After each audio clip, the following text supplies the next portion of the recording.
안녕하세요. 사연에 빠지다의 DJ 민영입니다.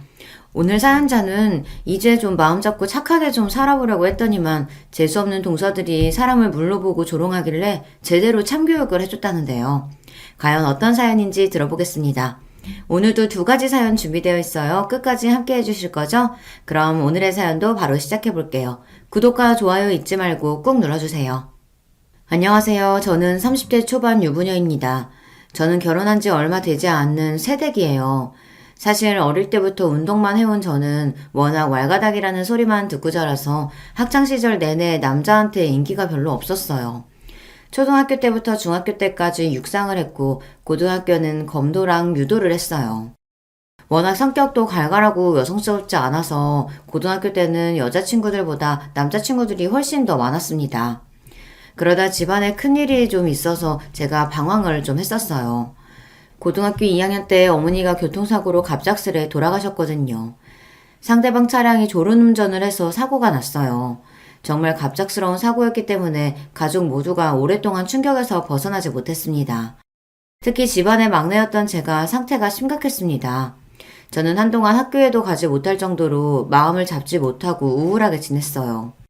그때 제 성격이 많이 달라진 거예요. 그 전까지는 운동만 하는 천덕꾸러기였는데 어머니가 돌아가신 이후엔 성격이 잔뜩 삐뚤어져서 세상이 다 싫었어요. 세상에 엄마도 없는데 제가 학교에 왜 가야 하고 밥은 왜 먹어야 하는지 이유를 찾지 못했습니다. 그 정도로 의욕이 없었어요. 그랬으니 아버지와 언니는 본인들도 힘들었을 텐데 저까지 챙기느라 고생을 했죠. 언니는 저에게 뭐라도 먹이려고 매일 핸드폰을 보고 음식을 만들어줬지만 저는 입에도 대질 않았어요. 제가 아무것도 먹지 않아 계속 말라가는 것도 문제였지만 그전에도 운동만 하고 공부는 전혀 안 하던 제가 학교까지 가지 않으니 생활기록부가 난리가 났죠. 지희야, 네만 모르는 건 아닌데 여기서 더 학교 빠지면 올해 수업 일수 모자라서 내년에 다시 2학년으로 다녀야 할지도 몰라. 그러니까 조금 힘들더라도 학교에는 나오는 게 어떠니? 아침마다 담임선생님과 친구들에게 연락이 왔습니다. 한 친구는 아침마다 모닝콜을 해주고 집 앞까지 데리러 오기도 했어요. 하지만 저는 아무것도 하고 싶지 않았습니다. 이대로 바닥으로 푹 꺼지든 하늘로 솟아나든 이 세상에서 사라지고 싶다는 생각만 들었어요. 결국 저는 수업 일수를 채우지 못해 고등학교를 1년 더 다녀야 하는 상황이었어요. 그쯤 되니 아버지와 언니도 제 꼴을 봐줄 수가 없다며 학교는 무조건 나가야 한다고 다그쳤습니다. 너만 힘들어? 아빠랑 네 언니도 마음 다 잡고 또 잡고 간신히 버티면서 사는 거야. 안 그래도 힘들어 죽겠는데 너까지 보태지 마 제발.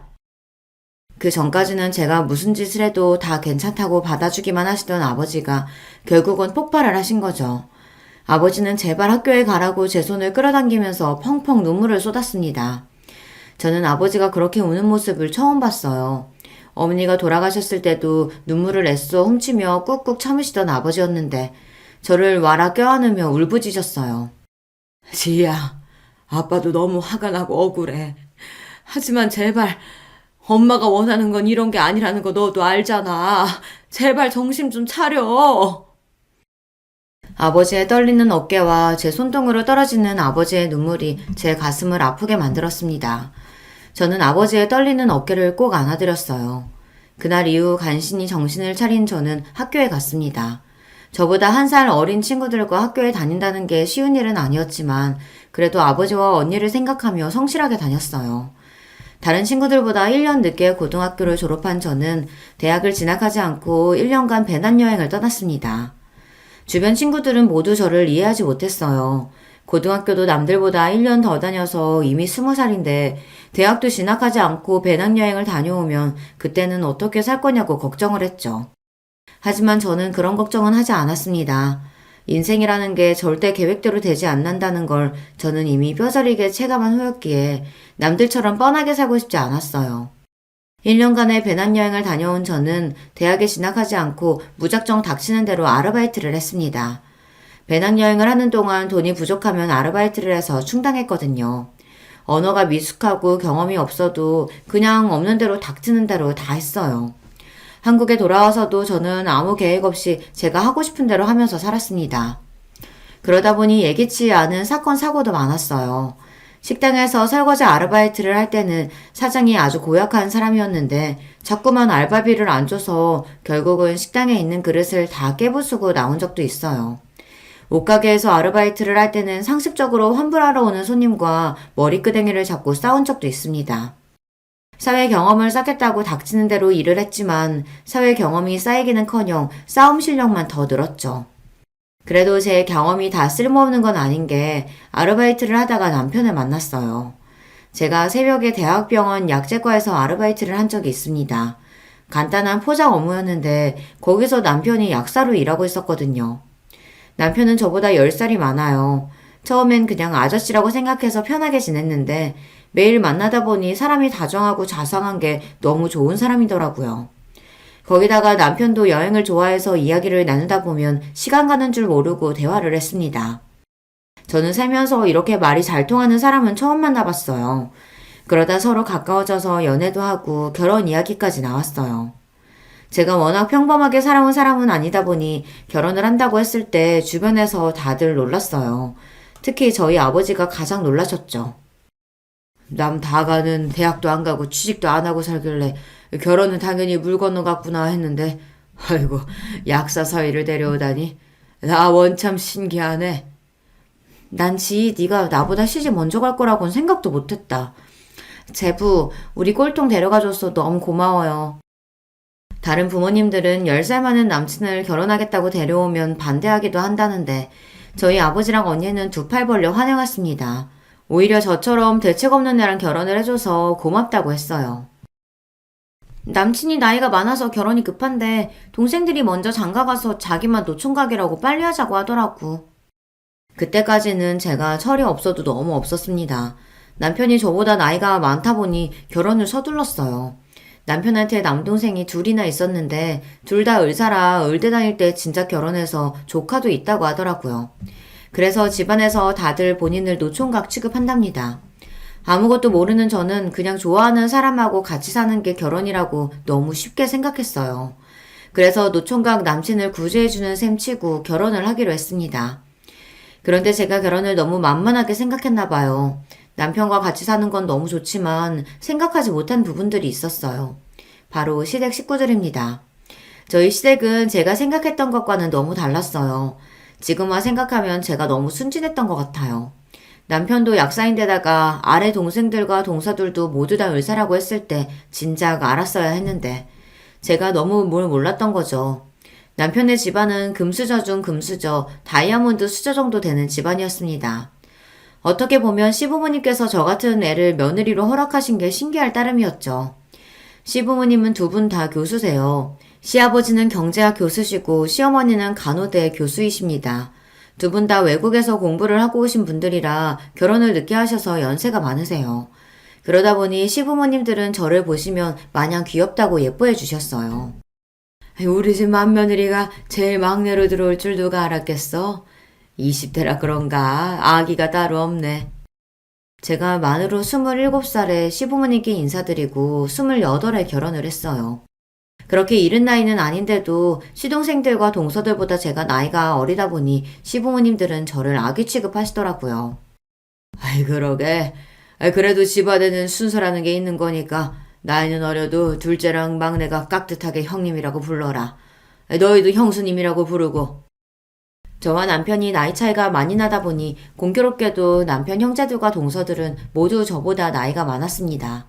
그때까지만 해도 서로 나이 차이가 있다 보니 금세 가까워지기엔 시간이 좀 걸리겠구나 싶었는데 제가 착각을 했더군요. 시동생들도 동서들도 애초에 저와 가깝게 지낼 생각이 없었어요. 시동생과 동서들은 저에 대해 잘 알지도 못하면서 제 나이와 하는 일을 듣고는 자기들 마음대로 저에 대한 편견을 갖고 무시하는 것 같더라고요. 결혼식을 치르고 얼마 되지 않아 시댁에 일이 있어서 가족들이 모두 모였어요. 식사가 끝나고 남자들은 볼링을 치러 간다길래 여자들끼리 커피를 한 잔 마시고 있었죠. 그때 작은 동서가 불쑥 저더러 이상한 질문을 하더라고요. 이제 결혼도 했는데 아직도 병원 약제과에서 아르바이트 한다면서요? 굳이 왜 그러는 거예요? 설마 아주버님이 생활비 안 줘요? 별거 아닌 질문이었지만 저는 괜히 기분이 상했습니다. 작은 동서 말투가 어딘지 묘하게 저를 무시하는 듯한 느낌이 들었거든요. 내가 일하는데 생활비를 뭐하러 받아요. 나 약재과에서만 일하는 거 아니고 옷가게에서도 아르바이트 하고 있어서 돈은 충분해요. 동서가 하는 말의 의도를 모르는 건 아니지만 저는 애써 모르는 척 제 생각대로 이야기를 했습니다. 성인이 된 이후 제가 취직을 안 하고 아르바이트만 한다고 했을 때 이해하지 못하는 사람들이 많이 상대했으니까요. 그러자 동서들이 자기들끼리 눈을 맞추며 실실 웃더니 막내 동서가 이해가 안 된다는 듯 제 어깨를 기분 나쁘게 톡 쳤어요. 우리 형님 나이가 어려서 그런가 철이 없어도 너무 없다.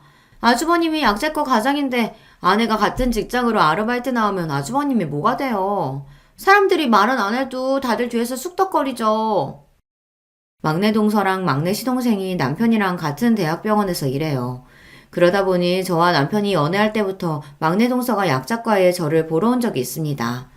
그때도 제가 지나가다가 인사하면 인사도 잘 안 받아주고 모르는 척 지나간 적도 있었어요. 아마 제가 나이가 어리다 보니 남편이랑 대충 만나다가 헤어질 줄 알았던 것 같아요. 제 일인데 오빠랑은 무슨 상관이에요.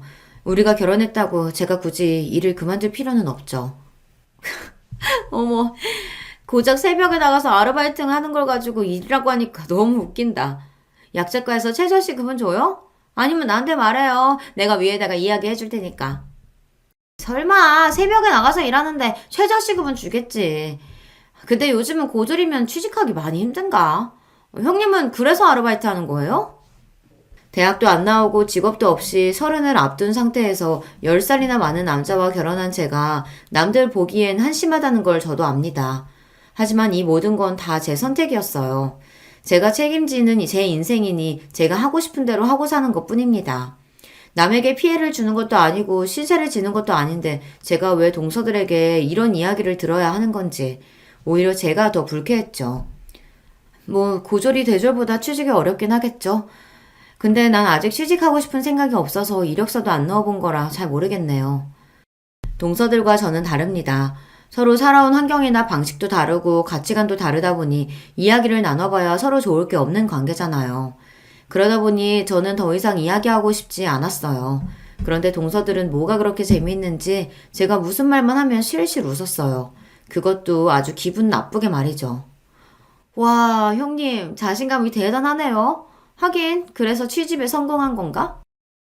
작은 동서의 입에서 나온 취집이라는 말이 저는 뭔지 몰라 의아한 표정을 지었어요. 그러자 막내 동서가 저에게 취집이라는 단어를 모르냐고 되묻더니 또 자기들끼리 깔깔 웃더군요. 그러더니 하는 말이 기가 막혔어요.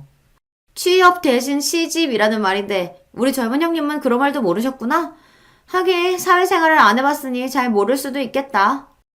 동서들의 말에 저는 순간 얼굴이 빨개졌습니다. 동서들은 저를 능력도 없으면서 조건 좋은 남자를 골라 꼬셔 결혼한 것처럼 몰아갔어요. 근데 가만 보면 형님이 제일 승자이긴 해요. 우리는 학교 다닐 때부터 공부만 하다 힘들게 의대 가서 20년 내내 공부만 하다 의사 남편 만나서 결혼한 건데 형님은 내내 놀기만 하다가 아주버님처럼 능력 있고 자상한 남편에 우리 시부모님처럼 편견 없고 다 받아주시는 좋은 분들 만난 거잖아요. 아유, 생각해보니까 좀 억울하네. 그러게, 우린 죽어라 공부하고 열심히 살아서 의사 남편을 교수 시부모님 만난 건데 형님은 노력한 것도 없이 우리 집 맏며느리 자리를 떡하니 얻은 거네요. 와, 나도 이럴 줄 알았으면 그냥 의대 가지 말걸 놀걸. 아우, 억울해. 저는 동서들 말을 듣다 너무 기가 막혀서 말문이 턱하고 막히고 말았어요. 세상에 저런 논리가 어디 있습니까? 저는 너무 황당해서 상종하고 싶지도 않았어요. 동서들은 다들 조건만 보고 결혼했나 봐요. 남편이랑 시댁을 어떻게 그런 식으로 말할 수가 있어요? 어머, 우리 형님 농담 좀 한 거 가지고 또 정색하신다. 농담이에요, 농담. 역시 우리 형님이 사회성이 좀 부족하다니까. 저는 동서들과 대화를 하다 보면 도마 위에 생선이 된 것만 같은 기분이 들었어요. 물속이 아닌 허공에 붕붕 떠 있는 것도 불안한데 자기들 마음대로 이쪽으로 썰었다 저쪽으로 썰었다 사람을 가지고 노니까요. 그러던 어느 날이었습니다. 시어머니 생신이라 며느리들끼리 선물로 오래된 냉장고를 바꿔드리기로 했어요. 그래서 동서들이랑 셋이 백화점에서 만났습니다. 사실 저는 만나기 전부터 이미 긴장한 상태였어요. 결혼하고 시댁에서 동서들을 만날 때마다 썩 유쾌한 이야기를 나눈 적이 없었기 때문에 오늘은 또 동서들이 뭘 가지고 사람을 괴롭힐까 걱정됐거든요. 더군다나 남편이나 시부모님도 없이 셋이서만 만나기로 했으니까요. 그런데 역시나 동서들은 저를 가지고 놀리려고 작정을 하고 왔더군요. 냉장고를 고르고 잠깐 커피숍에 들어가 이야기를 나누는데 막내 동서가 또 뜬금없이 사람을 긁는 이야기를 꺼냈어요. 냉장고가 600만 원이니까 새 집이 200만 원씩 내면 되겠네요. 어머, 참, 이건 그냥 큰 아주버님께 말씀드릴 걸 그랬나? 큰형님은 200만 원 내기 어려우실 거 아니에요. 동서는 그런 말을 그렇게 대놓고 해. 형님 아르바이트해서 생활비도 간신히 벌 텐데 200이 있겠어? 당연히 없지. 형님 지금 안 주셔도 되니까 아주버님한테 이야기해서 200만 원 저한테 보내주세요. 제가 결제할게요. 저는 살다 이런 사람들은 처음 봤습니다. 저는 초, 중, 고 내내 운동을 해서 그런지 한 번도 애들한테 놀림을 받는다거나 따돌림을 당한 적이 없어요.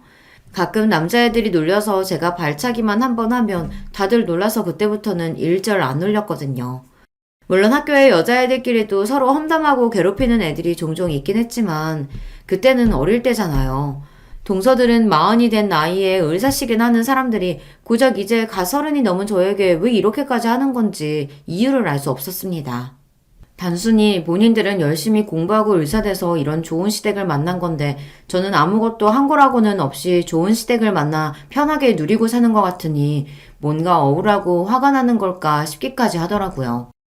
아무리 그래도 특별한 이유도 없이 만날 때마다 사람을 무시하는데 저도 슬슬 화가 나고 스트레스가 쌓이더군요. 동서들이 내 걱정해주는 건 고마운데요. 나 20살부터 아르바이트 시작해서 모아놓은 돈 많아요. 결혼할 때 혼수랑 예단도 아버지 도움 없이 내가 다 할 정도로 모았는걸요. 그러니까 돈 200만 원 없을까봐 내 걱정할 필요 없어요. 냉장고 값은 내가 오늘 결제할 테니까 동서들이 편할 때 나한테 돈 보내줘요. 저도 괜히 자존심이 상해서 냉장고 값은 제가 먼저 내겠다고 큰 소리를 쳤습니다. 이건 돈에 대한 문제가 아니에요. 동서들의 마음 깊은 곳에 박혀있는 저에 대한 편견이 자꾸만 저를 건드렸습니다. 나이 어린 손윗동서라는 게 나이 많은 동서들에게는 쉽지 않다는 거 저도 잘 압니다. 그래서 저도 실수 안 하려고 시댁에만 가면 항상 긴장하고 조심하려고 했어요. 자꾸만 저를 무시하는 동서들에게도 저는 책 잡히고 싶지 않았고요. 그래서 말도 꼬박꼬박 존댓말을 했습니다. 그런데 동서들은 저를 너무 배려하지 않았습니다. 아니, 배려까지는 바라지도 않아요. 보통 다른 동서들끼리 지내는 정도로만 해줘도 너무 고마울 것 같아요. 그러던 중 동서들과 일이 또 있었는데요. 제 기억에 시어머니 생신 때였던 것 같아요. 시어머니께서 냉장고도 마음에 들어 하시고 예약한 식당도 맛있어서 시어머니의 생신 파티가 기분 좋게 마무리되는 것 같았습니다. 그러다 시어머니의 생신 케이크를 함께 먹으려고 잠깐 시댁에 들렸어요. 그런데 주방에서 함께 케이크와 커피를 준비하던 동서들이 굳이 또 학교 때 이야기를 꺼내며 또 저를 자극하기 시작하더라고요. 흥미없는 학교 이야기에 저는 끼고 싶지 않아 동서들의 대화에 참여하지 않았습니다. 묵묵히 커피를 준비하고 있었어요. 평소에도 동서들은 툭하면 둘이 의대 때 이야기를 하거나 인턴 때 힘들었던 때 이야기를 하면서 저를 자주 따돌렸었거든요. 그런데 그날은 이상하게 굳이 저에게 질문을 해주더라고요. 형님은 이런 이야기 재미없나? 하긴 형님이랑 우리랑은 나이 차가 있어서 세대 차이 나기는 하겠다. 형님이 나랑 7살 차이니까 11학번인가? 아니다, 12학번? 에이, 형님. 큰형님 대학 안 나왔잖아요. 학번이 어디 있어요. 대학은 안 나왔어도 친구 중에는 대학 간 사람 있을 거 아니에요. 친구들이 12학번이에요? 저는 이제 와서 동서들이랑 학번 이야기를 왜 해야 하는 건지 이해가 되지 않았어요. 하지만 대충 받아줬습니다. 그런데 그게 또 화근이 돼서 동서들이 신이 났어요. 친구들은 12학번인데 난 고등학교를 1년 더 다녀서 만약 대학 갔으면 13학번이에요. 거짓말을 할 줄 모르는 제 성격이 마음에 들지 않았던 건 그때가 처음이에요. 대충 그냥 12학번이든 13학번이든 그렇다고 할 걸 굳이 다 솔직하게 이야기를 해서 동서들에게 좋은 먹잇감을 던져줬습니다. 어머, 큰형님, 왜 고등학교를 1년 더 다니셨어요? 우리 땐 공부 못해도 졸업은 다 시켜줬었는데. 동서는 뭘 그런 걸 꼬치꼬치 물어봐. 안 들어도 뻔하지. 뭐 우리 형님 학교 다닐 때 방황을 좀 세게 했나봐요. 무슨 사고를 쳤길래 유급까지 당했어요? 썰 좀 풀어봐요. 그래요. 우리 공부만 한 범생이라 학창시절에 재미있는 썰 하나도 없는데 얘기 좀 해줘요. 순간 저는 누군가 제 목을 조여오는 것처럼 답답한 기분에 휩싸였습니다. 평소 동서들과 사이가 좋았다면 그 정도 질문 가지고 힘들지는 않았을 텐데 동서들이 어떤 의도를 가지고 저를 닥달하는지 알다 보니 숨이 더 막히더군요. 그때였어요. 케이크를 가지러 주방에 들어온 남편이 동서들이 하는 이야기를 들었는지 인상을 구겼습니다. 재수씨들은 뭐가 그렇게 재밌어서 사람을 몰아붙여요. 이 사람 고등학교 때 어머니가 사고로 돌아가셨어요. 그래서 학교에 못 나갔던 거고요. 이제 좀 궁금한 게 풀렸어요? 저희 친정어머니가 고등학교 때 사고로 돌아가셨다는 걸 남편이 시부모님께는 결혼 전에 말씀드려 알고 계셨지만 시동생들과 동서들은 모르고 있었어요. 굳이 자세하게 설명할 일은 아니라고 생각해서 그냥 돌아가셨다고만 했습니다. 동서들에게 남편이 이런 식으로 이야기할 일은 아니었지만 동서들이 자꾸만 저에게 선을 넘으니 남편도 화가 났던 것 같아요. 이 형님은 그런 일이 있었으면 그냥 얘기를 하시면 되지. 사람 민망하게 또 왜 가만히 계셨어요? 그러게 괜히 우리만 또 나쁜 사람 됐네. 아주버님 저희는 정말 몰라서 그런 거예요. 나쁘게 생각하지 마세요. 동서들은 당황한 얼굴로 남편에게 일부러 그런 게 아니라고 변명을 하며 급하게 주방을 나갔어요. 남편은 동서들이 나가자마자 걱정스러운 표정으로 이런 일이 또 있었냐고 저에게 물었어요. 하지만 저는 처음 있는 일이라고 대충 둘러댔습니다. 안 그래도 저와 동서들 사이를 남편은 항상 주시하고 걱정하고 있었는데 사소한 일로 괜히 신경 쓰게 하고 싶지 않았거든요. 그리고 저도 그제서야 동서들이 어떤 사람인지 감이 좀 잡혔습니다. 사실 그 전에는 동서들이 저를 무시하고 말도 안 되는 막말을 했어도 시간이 지나면 저러다 말겠거니 했어요. 저보다 나이도 많고 배울 만큼 배웠다는 사람들이니 그 정도로 개념이 없는 사람일 거라고 생각했거든요. 그런데 제가 사람을 잘못 봐도 한참 잘못 봤더군요. 동서들은 개념이 없는 정도가 아니라 기본적인 인성 자체가 글러먹은 인간들이었어요. 더는 상정할 필요 없겠다 싶었습니다. 하지만 제가 아무리 상정하고 싶지 않다고 해도 가족으로 엮인 관계이다 보니 아예 안 보고 살 수는 없었습니다. 그나마 다행인 거는 동서들이 둘 다 의사다 보니 병원 일이 바빠 시댁 행사에 자주 빠지는 일이 많았어요. 명절에도 병원에 일이 있으면 출근을 해야 한다고 해서 명절에 시댁에 며느리는 저만 간 적도 허다했습니다. 그때마다 시부모님은 저에게 부담을 주는 것 같다고 저도 오지 않아도 된다고 하셨어요. 이번 명절에 둘째 막내 둘 다 근무를 하고 명절 지나고 온다고 하네. 우리는 제사도 없고 특별히 할 일 없으니까 그네 너도 그냥 일찍 친정 가서 쉬어. 아니면 둘이 여행이라도 다녀오든지. 동서들이 거지 같아도 제가 시댁에 가는 걸 싫어할 수 없는 게 시부모님은 너무나도 좋으신 분들이에요. 주변 친구들한테 이야기하면 세상에 너희 시부모님 같은 분들이 없다고 할 정도로 너무 좋으세요. 평소에도 절대 먼저 전화하시는 일도 없고 제가 안부 전화를 일주일에 한 번 정도 드려도 번거롭게 전화하지 않아도 된다고 편하게 이야기해 주시죠. 거기다가 명절에도 일이 있으면 올 필요 없다고 항상 먼저 이야기를 해주세요.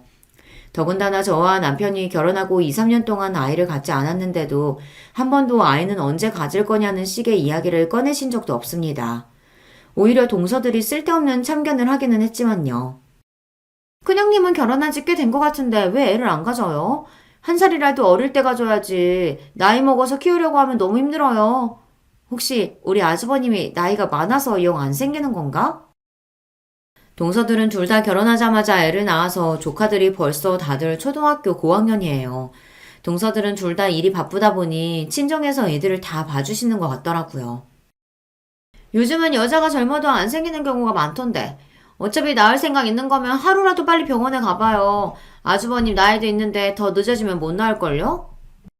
제가 먼저 애 낳고 싶다고 말한 것도 아닌데 동서들은 우리 부부가 애를 낳네 못 낳네 하면서 자기들끼리 떠들었어요.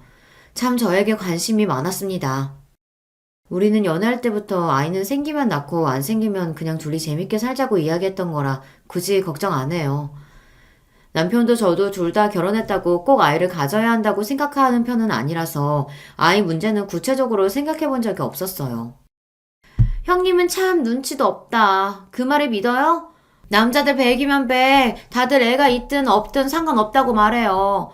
근데 그거 다 여자 부담 가질까봐 하는 말이지 속으로는 다 낳고 싶어 하죠. 우리 신랑도 애 안 낳아도 된다더니만 결혼하고 반년 지나자마자 왜 애가 안 생기냐고 병원 가보자고 했다니까요. 동서 말이 맞아요. 아주버님 우리 애들 태어났을 때 얼마나 예뻐했는데요. 자기 자식 낳으면 아주 난리 날걸요? 아, 맞다. 아주버님 아기 엄청 좋아하시지? 우리 큰형님이 빨리 아기 하나 낳아줘야겠네. 동서들과 이야기를 나누다 보면 마음이 항상 무겁고 답답해요.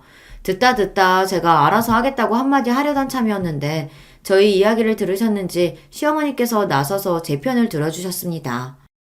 너희들은 아직 결혼한 지 얼마 안 된 사람한테 무슨 그런 이야기를 하고 있어? 애 낳고 말고는 부모가 될 사람들이 결정하는 건데 큰애들이 둘이 어려나 알아서 하겠지. 시부모님과 대화를 하다 보면 시부모님이 아니라 마치 친정 부모님과 이야기를 하는 것 같다고 느낄 때도 많아요. 엄마가 일찍 돌아가셔서 제가 결혼한 모습을 엄마가 보셨다면 어땠을까 가늠이 되진 않지만 그래도 언제나 저를 먼저 생각해 주시는 시부모님이 있어서 마음이 든든했습니다. 그렇다 보니 저는 시부모님이 굳이 올 필요 없다고 하셔도 알아서 시댁에 자주 갔어요. 명절에도 오지 말라고 하셔도 제가 먼저 일찍 찾아뵙고 인사를 드렸습니다. 한 번은 명절에 저희 부부와 시부모님과 함께 여행을 가기로 했습니다. 동선애들은 다들 바쁘다고 해서요. 시아버지께서 전에 일본에 한 번도 가본 적이 없다고 하신 게 생각나서 일본 온천 여행을 제가 예약했거든요. 제가 20대 때 배낭여행으로 혼자 갔던 일본 시골 온천이 있었는데 너무 좋았었거든요. 역시나 시부모님도 너무 좋아하셨어요. 여행을 갔다 와서도 주변에 여러 번 이야기하실 정도로 너무 좋았다고 하시더라고요. 내가 미국이며 유럽이며 안 가본 나라가 없었는데 일본 시골에 가서 이렇게 즐겁게 지내다 올 줄은 몰랐다. 비행기도 금방 가고 숙소며 음식도 너무 좋아서 시간 가는 줄 모르고 놀다 왔다니까. 우리 큰며느리 덕분에 우리가 아주 호강했어. 시아버지는 워낙 출장이 잦으셔서 젊어서부터 안 가본 나라가 거의 없으신 분인데 원래 여행은 별로 안 좋아하신대요. 비행기 타는 것도 싫어하시고요. 그런데 이번 일본 여행은 제가 하나부터 열까지 준비를 너무 잘해서 좋았다고 하셨습니다. 물론 여행 준비하느라 고생한 저를 생각해서 하신 이야기라는 걸 알지만 그래도 가족들 앞에서 너무 좋았다고 계속 이야기를 해주시니 저도 뿌듯했어요. 그런데 시아버지께서 저를 칭찬하시는 게 동서들은 또 마음에 안 들었나 봐요. 굳이 싫은 소리들을 한마디씩 보태더군요. 큰형님, 천상 고민 줄 알았더니만 이제 보니 아주 여유가 따로 없네요. 우리 바쁜 틈에 어느새 그렇게 아버님께 여우짓을 해서 점수를 땄어요. 아버님이 아주 큰형님 칭찬만 해서 우리는 아주 민망해 죽는 줄 알았어요. 작은 동서는 말로만 저에게 형님이라고 하지 사실 저를 거의 아랫사람보다 못한 취급을 해요. 저보다 나이가 훨씬 많으니 웬만해선 저도 넘어갔는데 그날은 말을 대놓고 재수없게 하더군요. 동서가 내가 많이 부러웠나 보네. 아버님한테 점수 딴 게 부러우면 동서들도 어머님 아버님 좀 챙겨요. 매일 일만 하지 말고. 그날은 저도 시아버지의 칭찬에 어깨에 뽕이 좀 들어갔어요. 그런지 동서들을 내려다보며 은근히 반말을 좀 섞기도 했어요. 동서들은 제 행동에 기가 막혀서 할 말이 없는지 입을 꾹 다물더군요. 솔직히 동서 둘 다 항상 일 핑계로 시부모님을 챙기지 않는 건 사실이니까요. 그러던 어느 날이었습니다. 저에게 좋은 일이 하나 생겼습니다. 1년 넘게 준비했던 자격증을 다 취득하고 취직까지 됐어요. 사실 하고 싶은 일도 좋아하는 일도 딱히 없었던 저는 평생 그때그때 하고 싶은 일을 아르바이트로 하면서 살아갈 생각이었습니다. 어딘가에 소속되지 않고 다양한 사람들을 만나는 경험이 저는 좋았거든요. 그런데 결혼도 하고 주변에 자신의 꿈을 위해 열심히 사는 사람들을 보다 보니 저도 뭔가 해내고 싶다는 생각에 난생 처음으로 마음을 다잡고 공부를 했어요. 워낙 공부한 지 오래되기도 했고 이제 나이도 있다 보니 젊은 친구들보다는 시간이 좀 걸렸지만 그래도 항상 곁에서 응원해주는 남편과 시부모님 덕에 해냈습니다. 저는 감사한 마음을 보답하고 싶은 마음에 가족들을 집으로 초대했습니다. 늦은 나이에 부끄럽지만 첫 번째 정규직 취직을 축하하고 싶어서요. 그런데 예상대로 목대먹은 동서들은 이런 날까지 초를 치더군요. 신이 나서 이것저것 준비해놓은 저를 보고는 한다는 소리가 기가 막혔어요.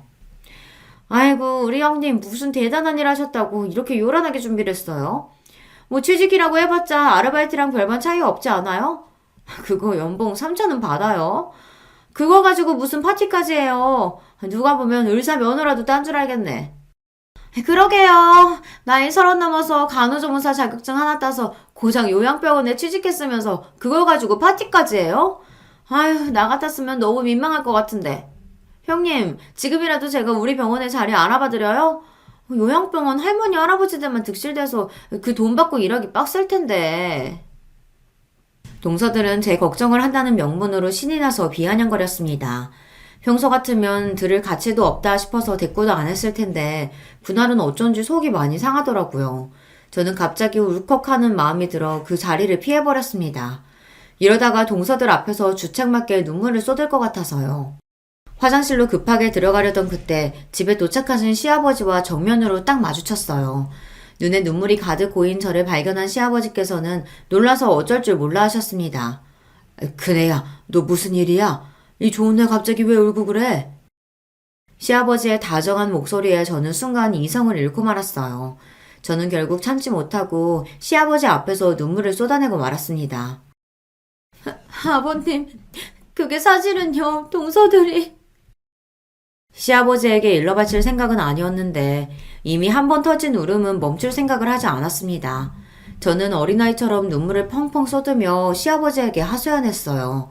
그날 있었던 일뿐만이 아니라 지금까지 있었던 일까지 전부 다요.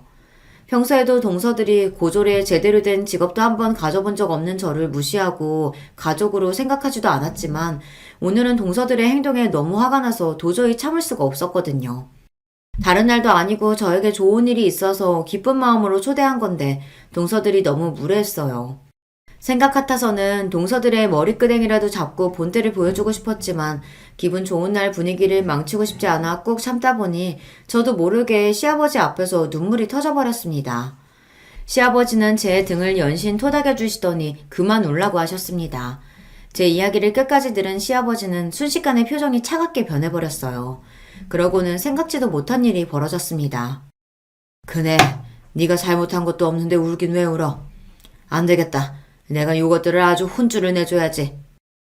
그때까지는 저는 시아버지께서 저를 위로하려고 그냥 하시는 말씀인 줄 알았어요. 평소 누구에게도 화내는 걸 본 적 없는 시아버지께서 며느리들에게 혼쭐을 낸다는 건 상상도 안 됐으니까요. 그런데 시아버지께서도 제 말에 화가 많이 나셨는지 평소 한 번도 본 적 없는 표정으로 집안으로 들어가 동서들과 가족들을 모두 다 불렀습니다. 그러더니 하시는 말이 놀라웠어요. 지금부터 내가 하는 말 잘 들어라. 우리 맏며느리가 굳이 일 안 해도 문제없이 살고 있었는데 갑자기 간호조무사 자격증 딴 건 다 나 때문이다. 생각지도 못한 시아버지의 말씀에 거실에 모인 가족들은 다들 의아한 표정을 지었습니다. 제가 간호조무사 자격증을 딴 게 시아버지 때문이라니 말도 안 되는 소리니까요. 아버지, 그게 무슨 말씀이세요? 형수가 아버지 때문에 간호조무사 자격증을 왜 따요? 동서들은 그게 무슨 소리냐고 다들 한마디씩 보탰습니다. 그러자 시아버지께서 잔뜩 날카로워진 눈빛으로 동서들을 쏘아보았어요. 그러고는 잔뜩 화가 난 말투로 단호하게 말씀하셨습니다. 집에 의사가 발에 치이게 있으면 뭐하냐? 부모 몸에 이상 생기는 것도 전혀 몰랐으면서. 내가 얼마 전부터 말하는 속도가 자꾸 느려지고 움직이는 속도도 느려지는 것 같아 그네 보고 병원에 가자고 했다. 나는 별거 아니라고 괜찮다고 계속 그랬는데 그대가 병원에서 일하면서 나랑 비슷한 증세로 병원에 왔던 환자 봤다면서 고집 부렸다. 무조건 병원에 가야 한다고. 그때까지도 동서들은 대수롭지 않다는 듯 콧방귀를 꼈습니다. 오히려 저를 째려보고 있었어요. 그네가 하도 걱정을 하길래 못 이기는 척 같이 병원에 갔는데 글쎄 내가 파키스병 초기라더라. 시아버지의 말에 가족들은 그제야 모두 놀라 입을 쩍 벌렸습니다. 저와 저희 남편 말고 다른 가족들은 아무도 모르고 있었으니까요. 당신은 그렇게 중요한 일에 나한테까지 말을 안 하면 어떡해? 시어머니는 어떻게 본인에게도 말을 안 할 수 있냐며 눈물이 그렁그렁한 눈으로 시아버지의 손을 꼭 잡으셨습니다. 시아버지도 그럴 수밖에 없었던 게 시어머니께서 얼마 전 갑상선 저하증 진단을 받으셔서 계속 검사를 받고 있었고 하시던 일도 그만두고 쉬고 계셨어요. 그러다 보니 시아버지도 아프시다고 하면 시어머니께서 걱정을 많이 하실까봐 저와 남편에게 다른 가족들에게는 이야기하지 말라고 신신당부를 하셨습니다. 그네 덕분에 일찍 병원 가서 다행히 중요한 검사들은 다 받았다. 심각한 건 아니고 운동 치료하면서 약 먹으면 증세 호전된다고 하더라. 계속 치료받고 약 먹고 했더니 다행히 많이 좋아졌고. 아버님, 자식이 넷이나 의사인데 어떻게 저희한테 아무 말도 안 하시고 아무것도 모르는 형님이랑 병원에 가실 수가 있어요? 병원에 다녀오시자마자 저희한테 이야기를 하셨어야죠. 작은 동서는 뭐가 그렇게 억울한지 미간까지 구기며 저를 쏘아보더니 시아버지께 원망 섞인 소리를 해댔습니다. 마치 제가 일부러 말을 안 하기라도 한 것처럼요. 그 모습에 저는 절로 웃음이 튀어나왔어요. 이제와 저를 견제하는 동서의 태도가 기가 막혀서요. 너희한테 말을 하라고? 솔직히 이제와 말이지만 너희 매일 병원 바쁘다는 핑계로 나나 너희 시어머니한테 안부 전화라도 한 번 한 적이 있니? 명절이고 생일 때도 일 있으면 당연하게 오지도 않아서 1년에 한두 번 볼까 말까인데 내가 그거 조금 아프다고 너희한테 뭐라고 말을 해? 시아버지는 그동안 동서와 자식들에게 서운했던 마음을 털어놓으셨어요. 에이, 아버님도 저희가 뭘 또 전화를 안 한다고 그러세요. 암튼 이제라도 알았으니까 우리 병원에 한번 오세요. 제가 정밀 검사 해드릴게요. 아니야, 동서. 파킨슨은 동서네 병원보다 우리 병원이 훨씬 유명하니까 내가 예약해둘게. 아버님, 우리 병원으로 오세요. 동서들은 그제야 본인들이 병원에 예약을 해둘 테니 자기네 병원으로 오라고 앞다투어 이야기했습니다.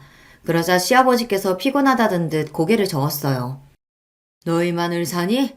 나도 큰 병원에 아는 녀석들 친구들 많아. 다들 교수의 원장이야. 내가 아는 의사가 없어서 병원에 못 가겠어? 검사는 큰애랑 지겨울 만큼 받았으니까 너희는 신경 쓰지 말어. 아버지, 그럼 왜 그렇게 화가 나신 거예요? 사실 형수가 간호조무사 자격증 좀 딴 게 대단한 일은 아니잖아요. 그거 좀 이야기했다고 이러시는 거예요? 웬만해서 언성을 높이는 법이 없으신 시아버지께서 동서들이 저를 좀 무시했다고 큰 소리를 내시는 게 시동생들도 언짢았는지 불만을 토로하더군요. 그러자 시아버지는 다시 한번 한숨을 깊게 내셨어요. 아이고, 이 생각 없는 녀석들. 네 형수 어린 나이에 사고로 어머니 돌아가시고 내내 방황하며 지내다 여행 다니고 이런저런 아르바이트 하면서 여러 사람 만나면서 위로받고 버틴 사람이야. 그런 사람이 시아버지 나 아프다고 뭐라도 도와주고 싶다고 간호조무사 자격증까지 딴 거야. 요양병원으로 취직한 것도 그 병원에 파킨슨 요양 환자가 많다는 소리 듣고 바로 이력서 넣었고 내 병에 대해서 공부해서 옆에서 도와주겠다고. 그 마음이 얼마나 기특하냐? 그랬습니다.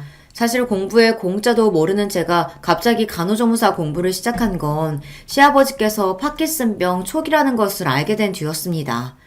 제가 병원 약제과에서 일하면서 병원에 대기하고 계신 분들을 만날 일이 많았어요. 그분들을 보면서 느낀 게 당신이 아프신 것도 힘들 텐데 항상 자식들 눈치를 보신다는 겁니다. 김병에 효자 없다, 아프면 죽어야지 이런 마음에도 없는 소리를 하면서 애써 서운한 마음을 숨기시는데 그런 모습을 볼 때마다 저는 마음이 너무 아팠습니다. 자꾸만 돌아가신 어머니가 떠올라서요. 저희 어머니는 사고로 갑작스럽게 돌아가셨다 보니 가족들과 인사를 나눌 새도 없이 가버리셨어요. 저는 그게 너무 힘들었습니다. 어린 마음에 차라리 우리 엄마가 수술을 하든 식물인간이 되든 정신이라도 살아있어서 병원에라도 누워만 있었으면 좋겠다. 그럼 얼굴이라도 볼 수 있었을 텐데 그런 마음이 있었거든요. 그러다 보니 친정아버지나 시부모님께서 연세가 드셔 건강에 문제가 생기시면 그때는 내가 무슨 일이 있어도 곁에서 외롭지 않게 해드려야지, 엄마에게 못한 못까지 다 해드려야지 그런 마음을 가지고 있었습니다. 그런 와중에 저에게 언제나 다정하셨던 시아버지께서 제가 병원에서 만났던 환자분과 비슷한 증세를 보이시니 덜컥 겁이 나더라고요. 그래서 우겨서 병원도 모시고 가고 어떻게든 병증이 좋아지셨으면 좋겠다 싶은 마음에 공부도 한 거예요. 저는 시동생이든 동서들처럼 의사도 아니고 남편처럼 약사도 아니지만 제 위치에서 시아버지를 위해 할 수 있는 일이 뭐가 있을까 고민하다가 생각해서 결정한 일이었어요. 그리고 생각보다 간호조무사 일이 저랑 잘 맞았습니다. 안 해본 아르바이트 없이 이런저런 일을 하면서 느낀 게 저는 사람을 만나고 사람을 돕는 일이 적성에 맞더라고요. 누가 내 마음을 알아줬으면 좋겠다라는 마음으로 시작한 건 아니었지만 시아버지께서 그런 저의 마음을 알아주시고 이해해주시니 저는 그것만으로도 마음이 싹 풀리는 것 같았습니다. 앞으로는 동서들이 제 앞에서 무슨 소리를 하더라도 다 무시하고 이겨낼 수 있을 것 같았어요. 그대는 나이는 어려도 우리 집 며느리들, 아니 우리 집 자식 중에 제일 그릇이 크고 마음이 깊은 애다. 앞으로 한 번만 더 큰애 마음 상하게 하는 일 있으면 그거 내가 가만히 안 있을 거니까 그런 줄 알아. 시아버지의 단호한 말투에 그전까지 궁시렁거리던 시동생들과 동서들은 입을 딱 다물어 버렸습니다. 더군다나 거기서 끝이 아니었어요. 시아버지는 동서들에게 다가가 지금 당장 저에게 사과를 제대로 하라고 하셨습니다. 왜들 그러고 있어? 잘못한 일이 있으면 사과해야지. 어디 감히 손이 형님한테 최저시급이니 고작 요양병원이니 그런 소리를 해? 너희들은 의사라는 것들이 병원에서 같이 일하는 동료들을 그런 식으로 생각하냐? 아니에요, 아버님. 제가 병원 생활이 몇 년인데 설마 간호조무사들을 그렇게 생각하겠어요. 그럼 네 형님한테 왜 그런 소리를 한 거야? 너도 모르게 그런 실언한 거면 얼른 지금 당장 사과해라. 막내 너도. 사과하라는 말에 동서들이 입을 다물고 쭈뼛거리니 시아버지께서 자리에서 벌떡 일어나 화를 내셨습니다. 얼씨구? 너희가 아직도 뭘 잘못했는지 모르는구나. 너희들은 스스로 좋은 대학 나오고 의사라고 뭐 되게 대단한 자식이고 며느리인 줄 아나 본데 나한텐 전혀 아니거든. 나도 사람이라 의사고 뭐고 나한테 잘하고 나 잘 챙기는 자식이 예뻐. 난 우리 큰며느리가 제일 예쁘고 좋으니까 앞으로 나 죽거든 내 재산은 다 큰애에게 줘야겠다. 동서들이 시아버지의 말을 듣고도 사과를 하지 않은 게 마음에 들지 않으셨는지 시아버지는 갑자기 폭탄 발언을 하셨습니다. 화가 나서 그냥 하신 이야기겠지만 시아버지는 당신의 재산을 모두 다 저에게 주겠다고 하셨어요. 그러자 시동생들이 다들 놀라서 벌떡벌떡 자리에서 일어났습니다. 아버지, 아무리 화가 나도 그렇지 무슨 그런 소리를 하세요. 당신 이런 소리 듣고도 그렇게 입 쿡 다물고 있을 거야? 빨리 형수한테 가서 사과해. 그래, 아버지 한번 말하면 절대 안 바꾸시는 거 몰라? 빨리 그냥 잘못했다고 해. 시동생들은 시아버지의 입에서 재산 이야기가 나오자 당황해서는 동서들을 닥달했어요. 빨리 저에게 사과하라고요. 그러자 동서들은 입술을 꽉 깨물며 제게 다가왔습니다. 형님, 제가 실언을 했어요. 죄송해요. 다시는 안 그럴게요. 저도 죄송해요. 사과라고 해봐야 시아버지의 호통에 엎드려 절박이었지만 저는 그런대로 기분이 나쁘지 않았습니다. 결혼하고 지금까지 동서들에게 별의별 소리를 다 들었어도 한번 미안하다거나 실언이었다거나 그런 소리는 저 잘난 입으로 들어본 적이 없었는데 풀이 잔뜩 죽어서 잘못했다고 하니 속이 좀 풀리기는 하더군요. 더군다나 그 이후로는 동서들도 제 앞에서 말조심을 했어요. 대단하게 형님 대우를 해주는 건 아니었지만 그래도 전처럼 고졸이네 철이 없네 하는 식의 막말은 전혀 하지 않았고요. 제가 하는 일도 존중해줬습니다. 심지어 시아버지와 저와의 대화에 끼고 싶어서 안달이었죠. 아버님 아침도 안 드셨다면서요? 제가 말씀드렸잖아요. 파킨슨은 규칙적인 식사가 제일 중요하다고요. 요즘 자꾸 늦잠 주무시고 아침 운동도 안 하신다면서요? 그러다가 또 약 늘리시려고 그러세요? 아이고 선생님, 저번에 병원 갔을 때 한 교수가 나 좋아졌다고 하는 소리 같이 들었잖아요. 오늘은 진짜 피곤해서 늦잠 좀 자고 싶어서 그런 거니까 이해해줘요. 자꾸만 제가 시아버지에게 시도 때도 없이 전화하고 찾아와서 잔소리를 하니 시아버지는 저를 선생님이라고 부르셨어요. 담당 교수보다 제가 더 무섭다고요. 아버님, 형님 말이 맞아요. 잠도 좋지만 아침 운동은 꼭 하셔야 해요. 형님도 출근하시기 전에 매일 아버님 운동했나 안 했나 체크하시느라 고생인데 말 좀 들으세요. 시아버지의 폭탄 발언 이후 동서들은 180도 달라졌어요. 물론 사람이 변할 리는 없죠. 속으로는 무슨 생각을 하고 제가 없을 때는 동서 둘이 뭐라고 떠드는지는 몰라도 최소한 제가 있는 앞에서는 이제 저를 무시하는 말을 하지는 않아요. 형님, 제가 의사인데 제 말이 맞죠. 요양병원에서 환자 좀 돌봤다고 그게 단줄하세요? 동서, 형님한테 그게 무슨 말버릇이야. 아니, 제가 형님을 무시한 게 아니라 죄송해요. 제가 원래 성격이 급해서 이건 그냥 실수한 거니까 아버님한테 이야기하지 마세요. 물론 간혹 습관처럼 저를 무시하던 습관이 아직 튀어나오긴 하지만 얼른 말을 주워 담으며 곧바로 미안하다고 사과를 합니다. 혹시나 또 제가 시아버지에게 일러바치기라도 할까봐요. 시아버지 덕분에 동서들과 지내는 게 전처럼 힘들지는 않아요. 그리고 저도 요양병원 일이 생각보다 고되다 보니 다른 데 신경 쓸 여력이 없습니다. 지금은 제 일과 시아버지의 건강이 제일 중요해요. 그러다 보니 생각 없는 동서들과 신경전을 할 여유 같은 건 없는 거죠. 이렇게 나이가 들다 보면 언젠가는 동서들과도 그 전에 있었던 일을 웃으면서 농담처럼 말할 수 있을 때가 올 거라고 기대합니다. 제가 이제는 어머니를 떠올려도 더는 억울한 마음이 들지 않는 것처럼 말이죠. 여러분은 저와 같은 경험을 하신 적이 있으세요? 절대 용서할 수 없을 것만 같은 대상을 용서한 적이요. 그런 경험이 있으시다면 댓글로 남겨주세요. 저와 비슷한 일을 겪으신 분들의 댓글을 보면 저도 다시금 마음을 다잡고 용기를 내며 살 수 있을 것 같습니다. 두서없이 써내려간 저의 이야기 끝까지 들어주셔서 감사해요. 여러분의 가정에는 언제나 행복한 일만 가득하시길 바랄게요.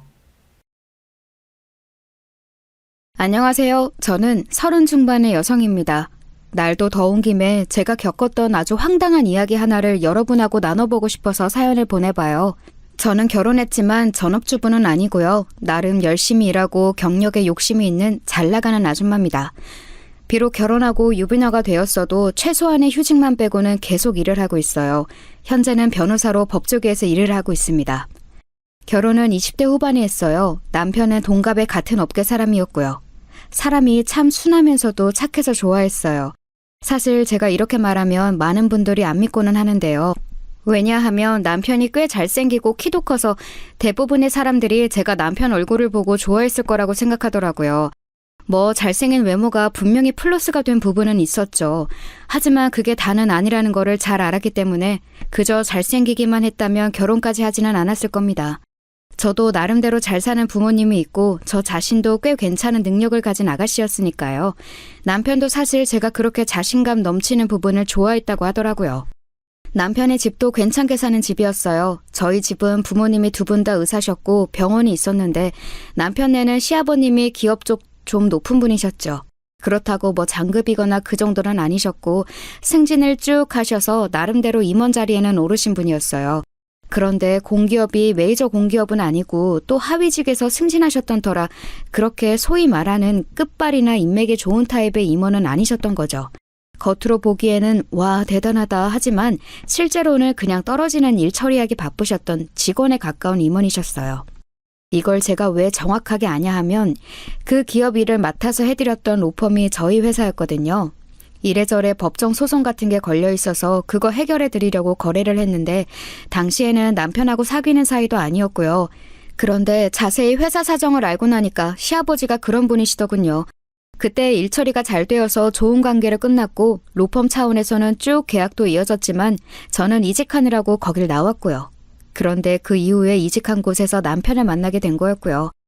저희 시댁에서 저를 참 많이 예뻐하셨답니다. 제가 그렇게 막 사근사근한 성격은 아니에요. 그런데 제가 일하는 모습을 직접 보셨던 시아버지께서는 우리 며느리가 아주 똑똑하고 딱 부러진다면서 저 같은 사람이 조직에 있으면 정말 무척 좋다고 칭찬을 많이 하셨었지요. 시아버지께서도 남편이 저를 며느리감이라고 데려왔을 때 많이 놀라셨지만 또 기쁘셨다고 하기도 하셨어요. 저도 물론 놀라기는 했었지만요. 남편은 밑으로 두 동생이 있었어요. 한 명은 남동생, 한 명은 여동생. 보통 시누이가 골치 아플 거라고 생각하고는 하는데 저희 시누이는 저하고 되게 쿵짝에 잘 맞는 사람이었어요. 시누이는 여성스럽거나 새침한 타입이 아니고 좀 호방하고 호쾌하다고 할까? 웃음소리도 크고 이런저런 궁리 없이 직설적으로 말하고 그 자리에서 감정 풀어버리는 타입이었거든요. 저보다 나이는 어려도 굉장히 호탕한 사람이라서 제가 무척 좋아하게 되었어요. 그래서 뭐 별다른 일이 없어도 시누이가 저의 직장 근처로 왔을 때 같이 커피 마시고 식사도 하고 제가 시누이의 직장 근처로 가면 같이 공연도 보고 그랬었죠. 시누이가 공연 제작 관련 일에 종사하고 있었거든요. 그래서인지 아주 오빠들 휘어잡는 카리스마도 대단했고요. 도리어 시동생이 좀 거슬리는 타입이었어요. 어릴 적에 시동생이 남편보다 공부를 더 잘했다고 하더라고요. 초등학교 때부터 고등학교 때까지 쭉 그랬대요. 남편은 그냥 중학교 때 평범하게 반에서 3등 안에 드는 모범생이었고 시동생은 전교에서 노는 우동생이었다고 하고요. 그러니 시동생은 특목고를 목표로 하다가 결국 외고로 진학해서 거기서도 공부를 잘해서 우수한 성적을 거뒀다고 들었어요. 그런데 그러다가 대학 시험에서 삐끗 실수를 해서 재수를 하게 되었던 거죠. 근데 재수를 해도 결과가 안 좋아서 결국 대학은 남편이 더 좋은 대학과 과를 나오게 된 거였고요. 시동생은 대학에 가서 공부를 정말 열심히 했지만 학점은 엄청나게 좋게 받고 계속 장학금을 받았는데도 취업도 굉장히 어렵게 했다더군요. 그렇게 열심히 공부한 학생이 만약 이과였다면 성격에 상관없이 좋은 곳에 취업을 했을지도 모르는데 안타깝게도 문과에 심지어 경영학과였거든요. 본인은 마케팅을 하고 싶어 했고요. 그런데 문제는 시동생이 사회성이 진짜 모자랐다는 거였어요. 시동생은 누구하고 얼굴 맞대고서 말하는 것도 힘들어했고 사교성은 아예 없었거든요. 마케팅 쪽은 많은 사람들 앞에 나가서 기획 설명하고 발표하는 것도 많은 직종인데 시동생이 그걸 할 수 있을 리가 없었죠. 그러니 본인이 아무리 공부를 열심히 했다고 해도 학점이 아무리 좋아도 취업이 제대로 될 리가 없었어요. 스펙을 열심히 쌓기는 했는데 마케팅은 주로 공모전을 보지만 공모전 쪽 아이디어도 딱히 반짝이는 타입은 아니라서 그냥 노력으로 쌓는 스펙만 많았고요. 결국은 마케팅이 아니라 그냥 일반 경영 쪽으로 중견기업에 취직하더군요. 나름대로는 돈도 많이 주고 괜찮다고 하는 기업이었어요. 보통 그래도 거기 다니면 아 거기? 라고 일부 사람들이 이름을 기억하는 정도의 기업이었으니까요. 나름 나쁘지 않았죠. 그런데 문제는 시동생이 그렇게 대학 때부터 남편보다 못 나가기 시작하면서부터 남편을 질투했다는 거였어요. 남편은 되게 온화하고 남이 어떻게 잘 나가나 못 나가나 이런 것에 아예 관심이 없는 사람이었거든요. 그냥 누가 뭐라고 해도 그러려니 하고 지나가는 타입이었고요. 그런데 시동생은 자기가 열심히 노력하는 만큼 남보다 뛰어나기를 바라는 편이었어요. 그런데 고등학교 때까지 자기보다 못하던 형이 대학부터는 비교하지 못할 정도로 잘 나가기 시작하니까 시동생은 질투가 날 수밖에 없었던 거였죠. 남편은 시동생이 뭐라고 하거나 말거나 아무 생각 없이 넘어가는 사람이었는데 결혼하려고 가족들끼리 모두 만난 날부터 저는 시동생이 거슬렸어요. 남편이나 여동생의 시누이가 저렇게 성격 좋은 사람들인데 어째서 시동생만 저런지 알 수가 없더라고요. 시부모님도 다들 좋은 분이셨는데 딱 시동생 하나만 무척 거슬리는 타입이었어요. 시동생은 남편한테만 그렇게 질투를 한 것도 아니었었죠. 심지어 남편 부인, 그러니까 형수인 저한테도 질투를 하더라고요. 예, 제가 로펌에서 변호사로 법조계에서 일하고 있으니 그게 또 고가워 보인 것 같았어요. 나이는 남편하고 제가 동갑이니 시동생보다는 한 살 많았죠.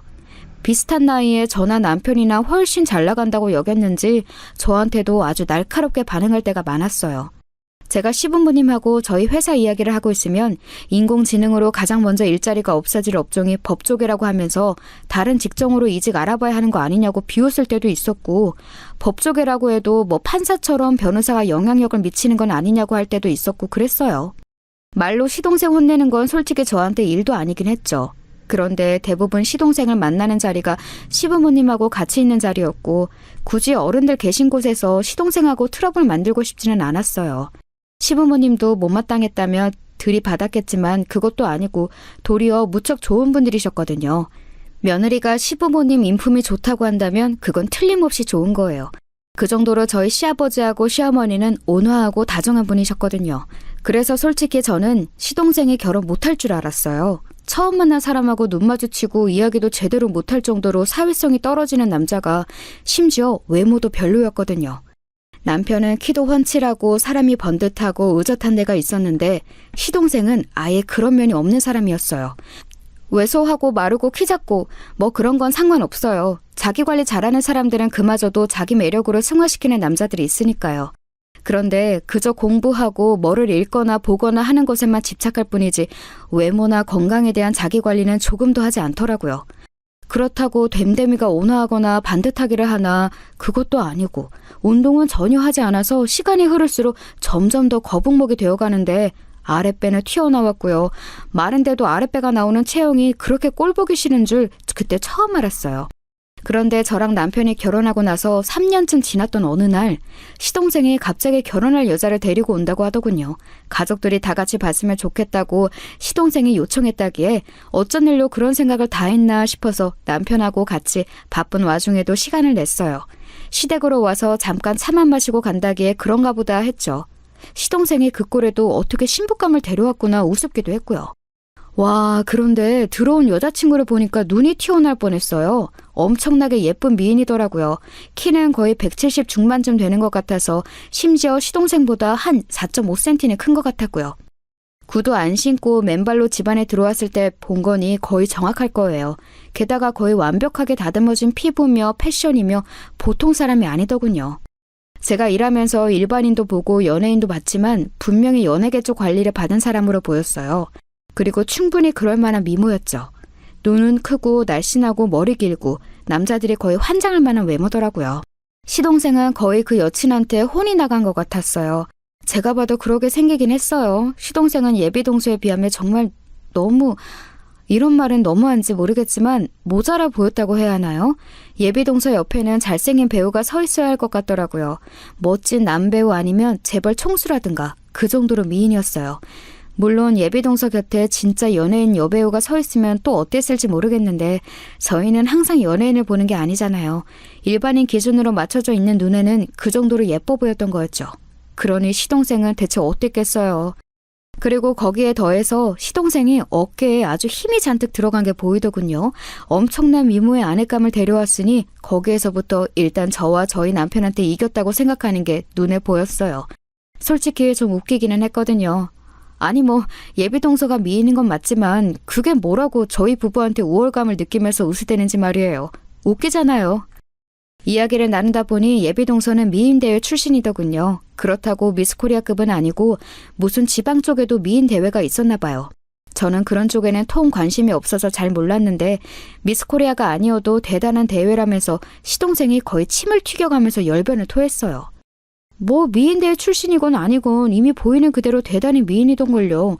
그 스펙을 굳이 안다고 해서 달라질 건 없었지만 저나 남편이나 어쨌든 가족이 될 사람이니 열심히 칭찬하면서 장단을 맞춰주었습니다. 새로 만난 사람이 기분 좋아서 나쁠 건 없었으니까요. 예비동서는 전체적으로 새침하다는 인상이었어요. 별다른 말도 없이 그냥 고개만 까딱거리면서 앉아있더라고요. 보통 예비 며느리로 시댁 식구들 뵐 때는 좀 싹싹하게 웃기도 하고 사근사근하게 이야기도 하고 그렇지 않나요? 저도 그다지 사근거리는 성격은 아닙니다만 처음 시부모님하고 시동생, 시누이 볼 때는 제 사교성을 바닥부터 다 끌어내서 있는 힘을 다해 상냥하게 말했어요. 사실 평생 동안 같이 볼 사이인데 처음에는 서로 성의를 다하는 게 맞다고 생각하기도 하고요. 그런데 예비동서는 뭐랄까 누구나 자기 비위를 맞춰주는 게 익숙한 얼굴을 하고 있다고 할까요? 사실 그 정도 미인이면 주변을 둘러싼 남자들이 죄다 예비동서 비위를 맞추기는 했을 거예요. 당연하죠. 하지만 시댁 식구들까지 그럴 것을 기대하면 안 되는데 뭔가 착각하고 있는 것 같더라고요. 사실 저는 거기서부터 일단 좀 빈정이 상했었죠. 제가 빈정이 상하든 말든 일단 시동생이 하도 적극적이라서 결혼은 바로 빠르게 진행되었어요. 결혼식에서도 동서가 너무 예뻐서 마치 모델이 웨딩드레스 입은 것 같다면서 모두가 수군거렸죠. 동서가 미인이라서만 이야기가 나온 건 아니었어요. 키가 큰 동서가 굽이 낮은 구두를 신었는데도 키가 작은 시동생은 거의 하이힐 수준의 구두를 신어야 했거든요. 보는 사람들 누구라도 다 눈치챌 수 있을 정도로 높은 신발이었어요. 거의 계단이더라고요. 심지어 버진로드 걸어 나오다가 한 번 삐끗해서 진짜 위기의 순간이 있었는데 어떻게 그래도 중심을 잡아서 그나마 엎어지지 않았어요. 솔직히 엎어지는 걸 봤으면 좀 웃기긴 했겠다 싶더군요. 너무 심술 맞을 수도 있지만 제 결혼식 아닌데 어때요? 게다가 그렇게 얄밉게 구는 사람인데요. 웨딩 사진도 한껏 키 속임을 해서 찍어놓고 구두는 거의 계단 수준으로 높게 신어놓고 하여간 웃겼어요. 동서는 시동생이 그렇게 많이 좋지는 않은 것 같더라고요. 그냥 만나본 중 괜찮은 사람이고 또 성실한 사람이기는 하니까 결혼한다는 느낌? 직접 동서가 말한 것은 아니지만 제가 느끼기에는 그랬어요. 사실 동서 정도의 미모면 들이대는 남자가 진짜 많았을 텐데 시동생처럼 솔직히 볼품없는 남자한테 결혼을 허락한 이유가 궁금하긴 하더라고요. 그리고 솔직히 불쾌했던 점은 하나 더 있었어요. 동서가 시댁 식구들하고 만남을 가진 이후에 묘하게 저희 남편을 쳐다볼 때 눈길이 이상하더라고요. 뭔가 부러움이라고 해야 하나? 탐나는 시선이라고 해야 하나? 그런 거요. 남편 직업을 듣더니 더 시선이 강해지더라고요. 남편도 변호사, 저도 변호사라고 하니 이상하게 나를 세워서 절 쳐다봤고요. 그냥 제 착각이겠거니 하고서 넘기려고 했는데 여자 직감이라는 게 그렇게 넘길 수 있는 게 아닌 건 다들 아시죠? 아무래도 동서가 시동생보다는 저희 남편이 좀 더 탐나는 상대라고 생각하긴 하는 것 같더군요. 물론 제가 버티고 있어서 어떤 수작도 못하긴 했지만요. 남편한테 그 말을 했더니 펄쩍 뛰면서 무슨 그런 소리를 하느냐고 놀라기는 했는데 저는 꽤 예민한 편이라서 제 쪽이 결국은 맞았던 거였어요. 동서는 직업이 없었기 때문에 그냥 가정주부로 들어앉았어요. 시댁에서 시어머니가 같이 잘 지내보자고 맛있는 음식을 하시고서는 저 쉴 때나 퇴근 후에 부르시고는 했거든요. 동서도 그때 같이 부르셨는데 오기 싫은 기색이 역력하더군요. 그래도 결혼 초라서 용 빼는 재주는 없는지 꾸역꾸역 오기는 왔는데 시어머니한테 뭔가 태도가 예의가 없었어요. 시어머니가 같이 앉아서 식사하시는데 숟갈 드시기도 전에 이미 본인은 한두 수저는 떠서 먹고 있다든지, 시어머니가 과일 깎아주시면 그냥 그거 낼름낼름 받아먹으면서 자기가 어떤 뒤처리나 자리 정리도 안 한다든지 하여간 가지가지로 신경 거슬리게 행동을 하더라고요. 저한테 그러는 건 뭐 차마 넘길 수 있어요. 어차피 동기간이고 제가 형하고 결혼했을 뿐 동수하고 어떤 직접적인 관계가 있는 건 아니니까요. 시동생도 한치 건너 두치고. 그런데 시어머니는 아니잖아요. 시어머니는 정말 좋은 분이셨고 아들 며느리한테 제대로 된 대접을 받으셔야 하는 분이었어요. 그리고 부모 자식 간의 예의는 놔두고라도 같이 모여서 식사를 하고 다과를 먹는데 아무 일도 안 하고 입만 와서 날름날름 먹기만 하는 사회성을 대체 어디다 쓸 수가 있죠? 저는 대학 졸업 이후로 끊임없이 일을 해왔기 때문에 저런 식으로 사회성 없는 꼬라지를 보고 있기가 힘들더군요. 저는 그래서 하루는 동서를 따로 불러냈어요. 처음에는 자기가 왜 따로 나가냐면서 제 만담 요청에 아예 응하지도 않으려고 하더라고요. 어처구니가 없었는데 안 그러면 집 근처로 가겠다고 했더니 미적거리면서 제 직장 근처로 나왔어요. 저는 농담이 아니라 정말로 연차 내고 시동생네 집 근방으로 가려고 했거든요. 왜요, 형님? 둘러서 부드럽게 말할 수도 있지만 그냥 제대로 말할게. 동서, 요새 어머님께 하는 태도 좀 보기 안 좋아. 네? 저요? 그래. 어머님이 기껏 음식 준비 다 해놓고 부르셨으면 수저라도 놓고 뒤처리라도 하는 게 예의야. 본인 혼자 입만 가지고 와서 음식만 집어먹다 가는 거 대체 어디서 배웠어? 어머님이 손님 대접하겠다고 부르신 거잖아요. 제가 그냥 그 대접만 받은 건데 뭐 문제 있어요? 어쨌든 남이잖아요. 동서는 눈을 동그랗게 뜨고서 대들더군요. 좀 어처구니가 없었어요. 머리는 나빠 보이는 게 고집은 있어가지고 제 잘못한 건 생각하지 않고 덤비려고 들었으니까요. 어머님하고 그냥 손님 주인 사이로 남을 거야? 나중에 우리 시부모님 유산 자식한테만 남겨주실 건데 동서는 자식이 아닌 거지? 네? 뭐라고요? 지금 본인이 남이라며. 그럼 우리 어머님 아버님이 우리를 자식으로 배려해 주시는 거, 베풀어 주시는 거 다 받지 말아야지. 지금 동서네 집도 아버님이 해주셨지? 대체 무슨 생각이야? 남의 집 재산 이야기까지는 안 건드리려고 했는데 얄밉게 구니까 한번 긁어주고 싶더군요. 제가 비꼬듯이 말하니까 확실히 신경이 확 긁혔는지 동서 얼굴이 울그락불그락해지기 시작했어요. 아니, 머리는 나빠서 제대로 말도 못하는 주제에 왜 저렇게까지 못되게 구는 건지를 모르겠더라고요. 동서는 화가 나서 얼굴이 시뻘개져서 저를 노려봤고 저는 그게 그냥 좀 웃기기만 했어요. 솔직히 법조계 일하면서 동서 정도 되는 성질의 사람은 너무 많이 봤고 법정에서 맨날 하는 게 입씨름이잖아요. 동서가 뭐라고 하든 저한테는 그냥 우습게만 보이는 거였죠. 그러다가 동서는 저를 쳐다보더니 갑자기 이러는 거예요. 그 얼굴로 시아주버님은 어떻게 꼬셨어요? 뭐라고? 저는 귀를 의심했어요. 개념 없는 것도 없는 건데 무슨 10대 여고생 싸우는 것처럼 저런 걸로 시비를 걸다뇨. 남녀 관계에서 진짜 조금도 메리트 없을 것 같은 얼굴이잖아요, 형님. 여자는 어쨌든 외모가 제일 중요한데 남자들이 보통 몸매 좋고 예쁜 여자 엉덩이에 손이 가지 똑똑한 여자 엉덩이에 손이 가겠어요? 형님이 어떻게 결혼이나 했는지 의문이네요. 심지어 시아주버님 같이 괜찮은 남자하고요. 아이고. 다른 여자들하고 같이 앉아있으면 형님 진짜 선택 한 번도 못 받았을걸요? 운 좋은 줄 아세요. 시아주버님이 마음이 넓기도 하지. 동서는 저한테 한 방 먹였다는 듯이 의기양양한 얼굴이었어요. 저는 기가 막혀서 별로 대꾸할 가치도 못 느끼고 있었는데 말 다 했다는 듯이 일어나서 가버리더군요. 그런데 동서 말이 다시 생각해보니 조금 찜찜한 데가 있더라고요. 가만히 생각하다 보니까 저런 여자가 우리 시대까지 괜찮은 집안에 들어와도 되나 싶은 거예요. 저한테 어떻게든 엿을 먹이고 싶어하는 건 둘째치고라도 뭔가 뒤가 구린 느낌이 빡 드는 거였죠. 저도 하도 다양한 사건들을 접하다 보니까 뭔가 감지하는 감각이 되게 잘 발달했거든요. 어느 쪽이 구리다 하는 예감이 들면 거의 맞을 정도로요. 그래서 저는 뭐 그리 정당한 방법은 아니었지만 흥신소를 이용하기로 했어요. 법적으로 완전히 불법은 아닌 정도엔 사무실을 아는 데가 있었거든요. 남의 사건 처리해주다 보면 피치 못하게 흥신소 이용이 불가피할 때도 있긴 하고 해서 아는 곳이었어요. 그곳 사장님이 저한테 동서 이야기를 이것저것 물어보다가 웃더라고요. 저는 어쩐지 이거 좀 쉬울 것 같은데요? 그렇죠. 아무래도 저도 그런 예감이 들긴 하는데 알아보고 일주일 내로 연락드릴 수 있을 것 같아요. 금방 해드릴게요. 심각한 사건도 거물이 얽힌 것도 아니라서 흥신소 사장님도 재미있다는 듯이 웃으시더군요. 그래서 저도 그냥 가볍게만 알아봐달라고 그냥 동서가 어떤 사람인지만 알고 싶다고 이야기를 해두었어요. 그리고 일주일 뒤 사장님한테 연락이 와서 만나게 되었죠. 사장님이 내민 봉투 속 자료들이 흥미로웠고 제가 예상했던 바하고 거의 비슷했어요. 어째 아주 예쁘더라니 미인대에 나가기 전에 바에서 일을 했더라고요. 보통 바는 아니었던 거죠? 그렇죠. 그래도 터치 안 된다고 하는 모던바, 토킹바 이런 것도 아니고 그냥 대놓고 2차 나가는 그런 곳이었어요. 대단한 여자던데 이미 20살 갓 되자마자 일 시작했던데요. 그 업계에서는 너무 유명해서 별로 조사할 필요도 없었어요. 사장님이 조사한 바에 따르면 동서는 지방광역시 유흥가에서 제일 유명한 업소에서 에이스였다고 하더군요. 이런 소리를 제 입으로 옮기는 것도 참 웃기긴 하네요. 업소나들 사이에서 에이스라니.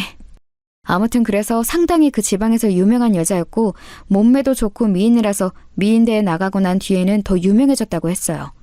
원래 20 중반쯤 되면 벌써 유흥가 쪽에서는 퇴물 취급인데 미인 대회에 입상하면서 여전히 찾는 사람이 많았대요. 그런데 갑자기 딱 끊고 서울 간다고 사라졌다는 게 얼마 전이었고요. 그런데 더 웃긴 거 뭔지 아세요?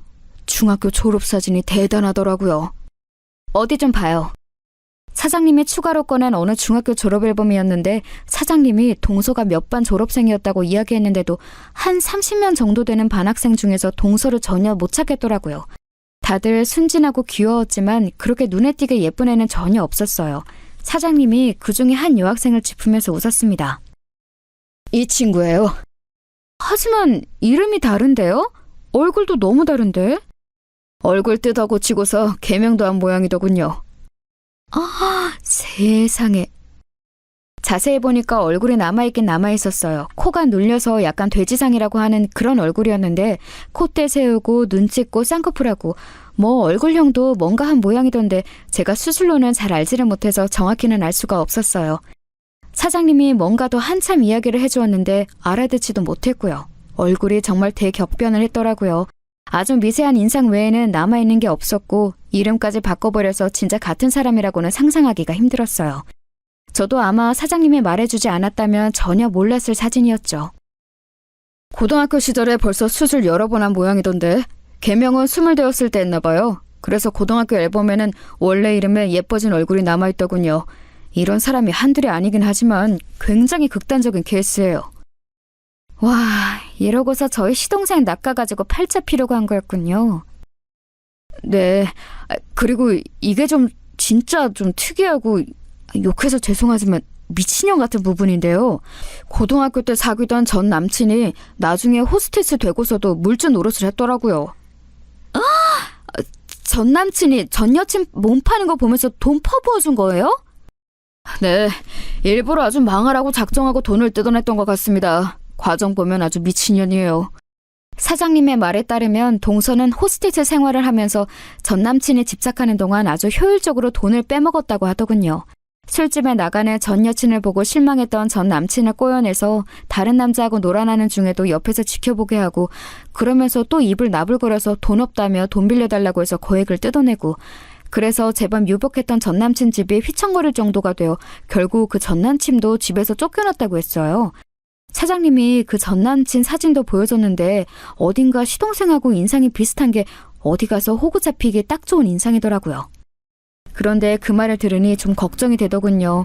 시동생은 꽤나 허술하고 덜 떨어진 인간인데 동서한테 휘말려서 간이고 쓸개고 다 빼줄 게 확실했거든요. 야근 척은 혼자 다 하지만 결국 세상 물정은 아무것도 모르는 인간이라서요. 저러다가 시댁에도 여파가 미치며 결국 저와 남편도 피해를 입는 건 가정사실이니 제가 걱정될 수밖에 없었죠. 하지만 일단은 그냥 조용히 있어 보기로 했습니다. 저희 집 문제도 아니고 일단 한 치 건너 두 치인 시동생네 일이었으니까요. 흥신소를 이용해서 뒷이야기를 캔 것도 가능하면 알리지 않고 지나가고 싶었죠. 그대로 동서가 조용히 살면 좋은 일이지만 분명히 아닐 것 같다는 확신도 있었어요. 그렇게 동서네하고 신경전 아닌 신경전을 벌인 이후 몇 달이 지났습니다.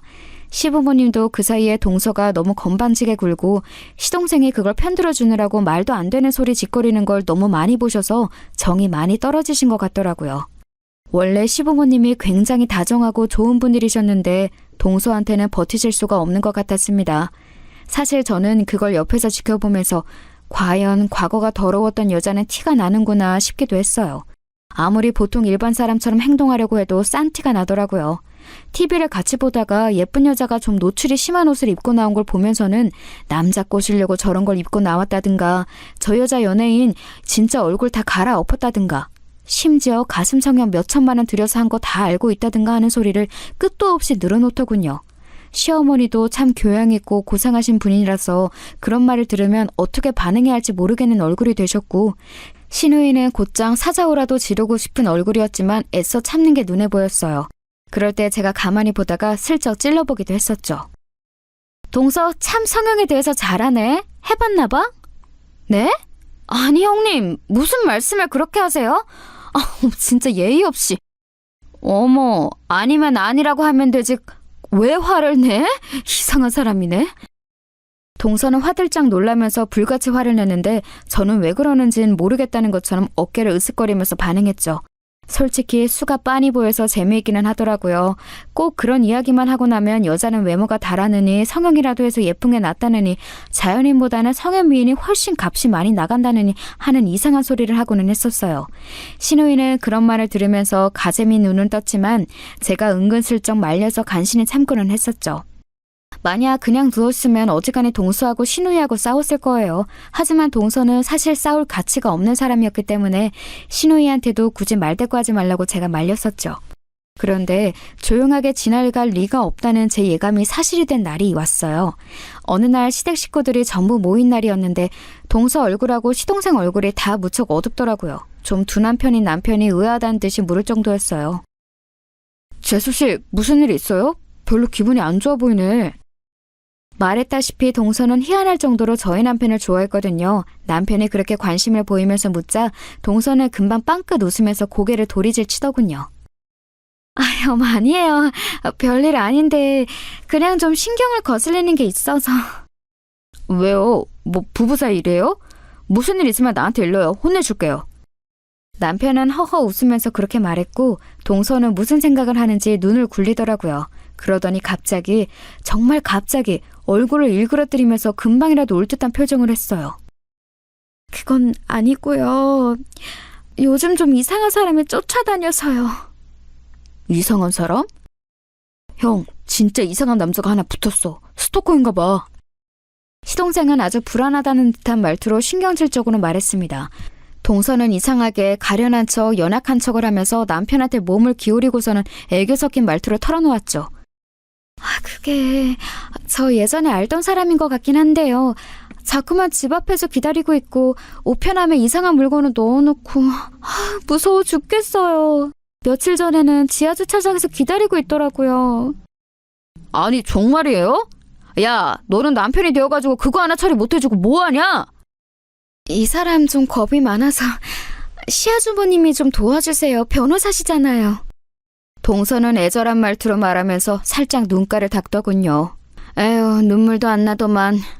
시동생은 동서가 그렇게 말하는 걸 듣고서는 얼굴이 시뻘개졌는데 눈치 없는 남편은 동서의 최선을 다한 아양도 알아차리지 못하고서 고개를 갸우뚱거리더라고요. 아니, 근데 남편이 있는데도 스토킹하는 놈이 있다고요? 완전 악질인데? 그러니까요. 진짜 무서워 죽겠어요. 도련님이 처리해 주셔야지. 도련님이 요새 주짓수 배운다면서요. 가서 목 졸라버려요. 그 말을 했더니 시동생 얼굴이 더 벌개지더라고요. 그때쯤 시동생이 자기가 주짓수 배운다고 근육 엄청나게 늘었다면서 자랑스러워하고 만날 때마다 그 소리를 했거든요. 솔직히 꼴 보기 싫었는데 그 말 꼬투리 잡혀서 아무 말도 못하는 걸 보니 고소하더군요. 동서는 제가 옆에서 시동생한테 꼽을 주거나 말거나 남편만 보고 있고 남편은 아무것도 모르고 이상한 놈이라면서 고개만 갸웃거리게 바쁘고. 그래서 말인데 주말 저녁쯤에 저희 집 오셔서 저녁 드시지 않을래요? 물론 형님도 같이요. 바쁘시면 안 오셔도 되지만. 그래? 난 안 바쁘고 우리 신랑은 바빠서 말이야. 여보, 이번 주에 또 공판 있댔지? 아유, 그렇지. 요새 밀물이야. 왜 이렇게 일이 많지? 그따위 일 뒤처리에 남편을 빌려줄 생각은 없어서 제가 남편을 얘기로 돌리자 단순한 남편은 곧장 일에 대해서 투덜거리기 시작했어요. 단숨에 화제가 돌아가 버린 동서는 분해서 그런지 얼굴이 벌개지더군요. 그런데 그때 아파트 현관 바깥에서 뭔가 소리가 들려왔어요. 같이 둘러앉은 시부모님, 동서네, 저희 부부까지 다 멈칫하고 돌아볼 정도의 소리였죠. 어떤 남자가 열어달라고 외치고 있었어요. 뭐야? 누구야? 저기 그 스토커 아니야? 세상에, 그 인간이 시댁까지 쫓아왔다고? 세상에 끔찍하라! 저도 순간 아연하더라고요. 아니, 아무리 스토커라고는 해도 자택도 아니고 시댁까지 쫓아오다니 쉽지 않은 일이잖아요. 저런 놈이 혹시 흉기라도 들고 있으면 어쩌나 겁이 덜컥 나더군요. 저도 평소 겁이 많은 성격은 아닌데 워낙 흉흉한 사건도 많고 하니까요. 남편도 그런 생각이 들었는지 은근슬쩍 일어나서 식탁 의자를 들었고요. 뭐 흉기 가진 미친놈하고 상대하기엔 의자가 좋은 선택이긴 하죠.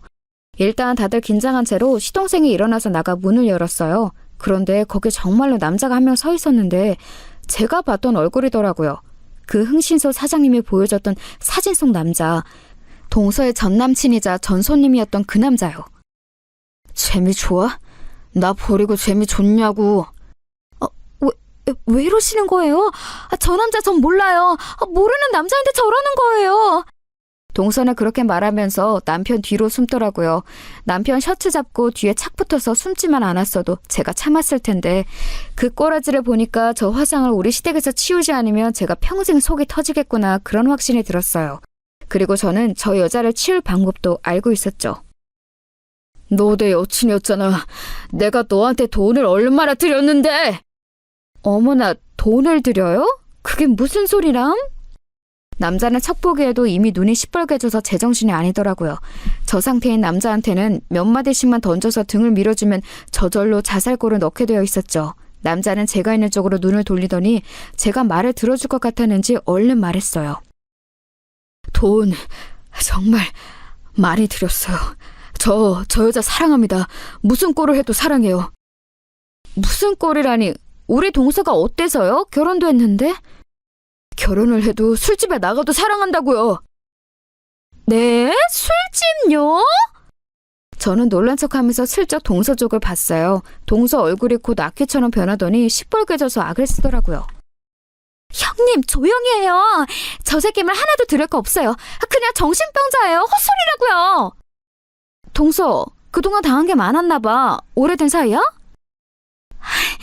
저 새끼한테 내가 그동안 얼마나 오래 당했는데 거의 10년이 다 되어간다고요. 조금 아까 저 남자 모른다며. 오래전부터 아는 사이라는 거네? 제가 지적하니 순간 거실이 조용해졌어요. 뭐라고 말을 얹기 애매해서 나서지 못하고 있던 시부모님도 안색이 변하셨고 시동생도 순간 창백해지더군요. 동서는 자기가 잘못 말했다는 사실을 깨달았는지 급격하게 말을 더듬기 시작했어요. 그게 아니라요. 그러니까 오래전부터 저를 괴롭혔다는 거죠. 모르는 남자라고 했잖아. 개인적으로 모르는 사이라고요. 그게 무슨 소리야. 너 개명했잖아. 개명 전 이름 난 아는데 불러줘?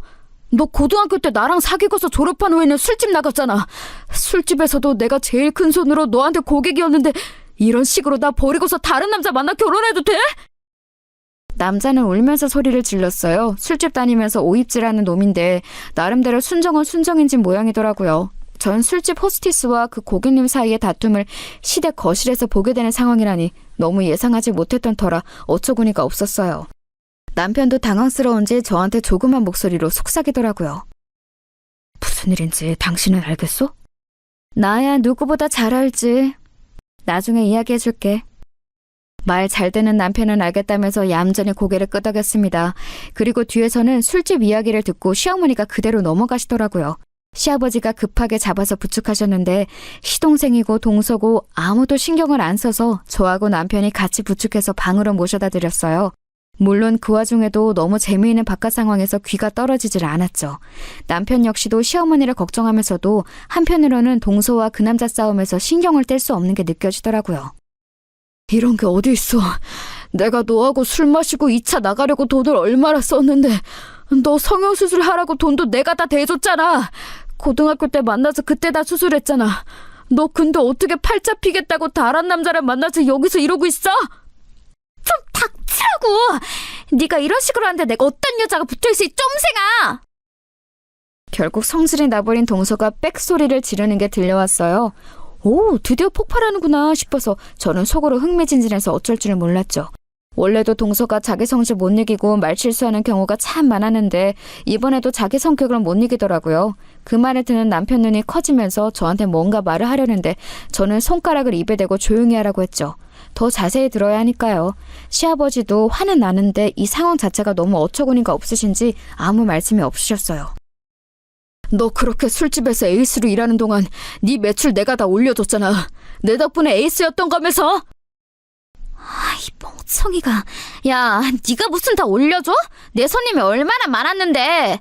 너 맨날 와서 징징대면서 돈도 안 써서 마담 언니가 너 얼마나 싫어했는지 알아? 진짜 대화 흘러가는 꼬라지가 가관이더라고요. 그나마 오늘은 신우이가 없어서 중간에 벼락까지 화를 낼 사람이 없어 다행이었죠. 저는 슬쩍 나가서 시동생 안색이 어떤가를 살펴봤어요. 현관문 근처에 선 채로 시동생은 얼굴이 시퍼래져 있더라고요. 동서는 악을 쓰면서 남자하고 사태질하면서 싸우고 남자는 동서가 미는데도 안 쫓겨나려고 현관문에 몸을 끼운 채로 울 것 같은 표정으로 소리를 지르고 있었고요. 시댁 아파트 라인에 소문 다 났겠네 싶어서 제가 끼어들어야 하나 어째야 하나 고민이 되던 때에 마침내 시동생이 입을 열었어요. 술집 여자였구나. 여보, 그런 거 아니에요. 그런 게 아니라 내 말 좀 들어봐요. 저 이상한 스토커 말만 듣지 말고. 지금 그렇게 다 직접 말해놓고 나더러 뭘 믿으라는 거야? 시동생은 그야말로 곧장 쓰러질 것 같은 얼굴이었어요. 뭐 인생에 이룬 가장 큰 업적이 동서와의 결혼이었던 것처럼 굴었으니 어찌 보면 당연하기도 했죠. 그래서 그렇게 술도 잘 마셨고 나 꼬시기도 잘 꼬셨구나. 난 정말 당신이 타고난 여우인 줄 알았어. 그게 아니라 술집에서 아주 단련한 거였구나. 여보, 그게 아니라니까. 결국 설득하기 힘들었는지 동서는 눈물 작전으로 나가기로 했던 것 같아요. 동서는 아끼처럼 소리를 지르던 얼굴에서 갑자기 울며 처연해진 얼굴로 돌변해서 눈물을 죽죽 흘리기 시작했죠. 여보, 내가 술집 나갔던 건 맞아요. 하지만 그건 정말 사정이 있어서 내가 얼마나 불행하게 살았는지 알아요? 나 정말 힘들었다고요. 뭐가 힘들어? 너 고등학교 때 얼굴 다 갈아엎고 부모님이 그 돈 다 대줬잖아. 그거 다 받아먹고서 술집 나가서 네 맘대로 살겠다고 도망 나간 거잖아. 내가 다 아는데 어디서 거짓말을 치려고 해? 보통 남자가 너 살아온 인생 다 받아줄 것 같아? 남자는 아주 작정을 한 모양이더군요. 은근슬쩍 뒤에 서서 듣고 있는 저와 남편이 벌어진 입을 다물 수가 없을 정도였어요. 물론 제가 변호사 일을 하면서 상당히 많은 콩가루 집안을 보아오기는 했지만 그게 설마 저희 시댁 시동생 일이 되리라고는 상상도 하지 못했거든요. 제 3자의 일을 보는 것과 그래도 시댁 일을 보는 것하고는 완전히 달랐어요. 동서는 이제 정말 안 되겠는지 그 남자를 끌고서 현관문 밖으로 나가버리더라고요. 남자는 순순히 따라 나갔고 현관문이 닫혔는데도 시동생은 따라 나가지 않았어요. 그냥 멍청하게 닫힌 문만 바라보면서 멍하니 서 있더라고요. 그리고 바깥에서 시끄러운 소리가 나더니 결국 둘 다 같이 완전히 나가버린 것 같았어요. 시아버지도 저희 부부도 시동생도 무슨 말을 해야 할지는 몰라서 멀뚱하게 서로를 바라보고만 서 있었죠. 그러던 끝에 시아버지가 참담한 얼굴로 물어보셨어요. 너는 몰랐던 거지? 네, 아버지. 시동생은 곧 울 것 같은 얼굴이더군요. 저와 남편은 얼른 눈인사만 하고서 가방하고 옷을 챙겨서 시댁을 빠져나왔어요. 이제 시부모님하고 시동생이 해결해야 할 문제인 것 같더라고요. 나와서 차에 타고 집에 가면서 남편이 물어봤어요. 당신은 알고 있었어? 눈치가 뭔가 아는 것 같던데. 이번에는 그래도 어쩐 일로 눈치가 있네? 응, 알고 있었어. 아니, 어디까지? 그리고 어떻게 하다 알게 된 거야? 뭐, 어쩌다 보니 알게 되었지. 그리고 그냥 술집만 나간 것도 아니고 사연이 아주 다양하던걸. 저는 흥신소를 통해 알아냈던 일을 전부 남편한테 말해주었어요. 남편은 처음에는 침착하게 듣다가 결국에는 경악한 표정이 되었죠.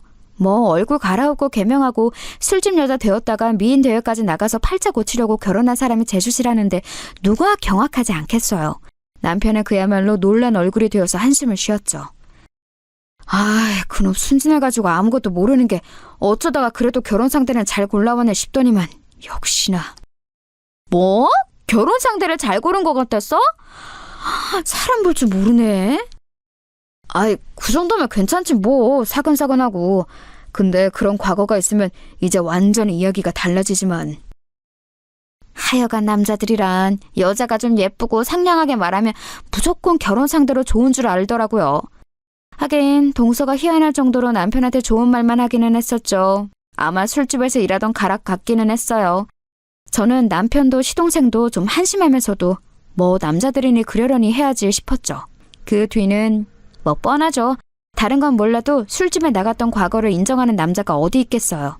게다가 시동생은 미인대회 출신 미인을 아내로 맞이해서 자기가 우리보다 더 우월해졌다는 자신감에 취해 있었는데 사실은 그 미인이 술집 출신이라고 하니까 완전히 자존심이 구겨져 버린 거였죠. 시동생은 정말 칼같이 이혼 통보를 했고 동서가 들러붙었지만 결국은 돈을 좀 받고서 떨어져 나가버린 모양이더군요.